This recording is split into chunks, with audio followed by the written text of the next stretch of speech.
is what we do. And I think that these stories go on, and certainly with John, he went from being a captain in the Army to being a substitute teacher to running for Congress to now working in Washington and going to the White House, and it's interesting to keep up with these things as they happen and see how we evolve. John, as you're out there being an advocate for your causes, what are you hearing from the rest of the country about their attitude towards the troops, the war? Because it feels like there's a willful case of trying to forget that that's going on right now. Yeah, absolutely. Well, I'm working for the Truman National Security Project now, so I'm lucky to have a really interesting core of not only national security folks around me, but vets as well. So we're constantly out there talking to folks about what's going on, and it's amazing to watch as the president's up there talking today about sending more troops to Afghanistan. How Iraq, the war that many of us fought, is just totally gone off the front pages at all. And I think the next few days it's going to be interesting to watch how the debate unfolds on Afghanistan, because we're about to have a whole new surge, sending a whole new group. Actually, it's not a whole new group. It's the same soldiers going back into a new fight. And I think there's a real lack of understanding, or a real lack of shared sacrifice around the country. It's tough to say that when we're in incredibly tough economic times, but from a military perspective, you're seeing the same. Less than 1/2 of 1% of the American public is worn a uniform in what is now about to become the longest war in American history, compared to 4 to 5% in Vietnam, 14 to 15% in World War II. So a lot of military folks, military families, feel that the rest of the country is completely out of touch with what they're going through. You've lived this experience, and yet to see it in film and to see the experiences of your fellow soldiers whose experiences you don't live and put together in the film, what's the experience like of watching the film? That's an interesting question. It's challenging to relive some of the, especially we had such a negative campaign from a personal perspective, but at the same point I was actually talking to my wife about this when we saw this before, and seeing the stories of Javon, and I knew Mike Goss incredibly personally, and Stuart as well. It just reminds me of every reason that I did run for Congress. All the reasons that I wanted to go on and continue to help and continue to make change. Watching his mom die during this movie, it tears you up, because it's not. For us, it wasn't a random character. It's a friend of ours.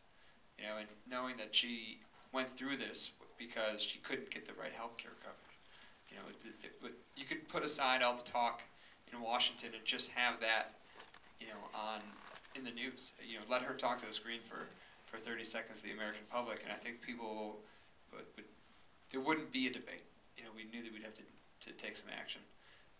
So it's been a really interesting experience for me to go to see this. Both from Gunnar Palace, the first film that Mike did about us, and now this. It's not only strange having your life captured in film, but it's interesting to see how it can really be an interesting part of the American debate.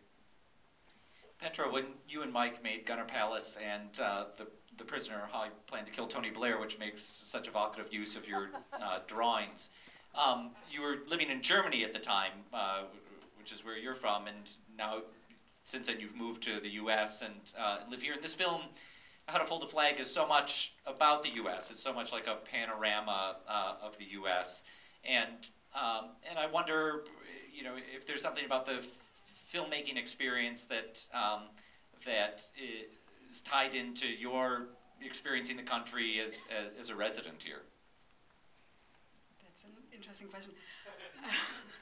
It's actually kind of difficult to answer because, of course, I come here and I see everything through the eyes of a foreigner. In the end, it's all tainted by me being European. I was actually quite stunned when we got the invitation from Javon Drummond to come and see how he lives, to actually see how he lives. I mean, I was rather shocked, I have to say.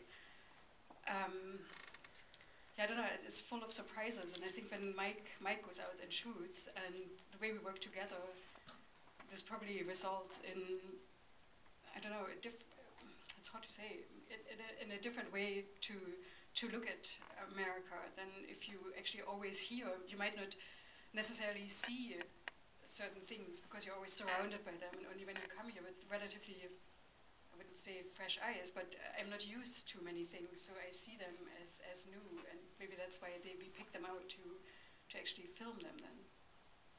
I should say it's Petra's illustration that is on the poster for How to Fold a Flag, and after the screening we're going to have some of those for sale, a special limited edition of the poster, and you give John sign it. You have the director sign it too. We'll take questions from the audience, and we don't have a lot of time, so so please don't be shy if you have those questions. Yes, sir. How was the film? What sort of camera, what sort of film? I mean, the colors are spectacular. Usually, when I see the documentaries, there's that grainy tone, the fringing. This looks almost like an Ektachrome slide film. The question for those of you in the back is about the style, because there is obviously so much care in the image making about this.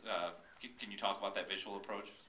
Well, it was our first HD film, and it was shot on Panasonic HVX cameras with P2 cards, so it was solid state memory. So it's not film, it's video. And it's, again, compared to what we shot our other films on, it's a huge improvement. But I think the more you get used to that resolution and that color and the ability to push things further in post, the more you want. So, I mean, we're looking at bigger, better, faster cameras constantly. And I think it's interesting this year, a lot of the films Tom has shown here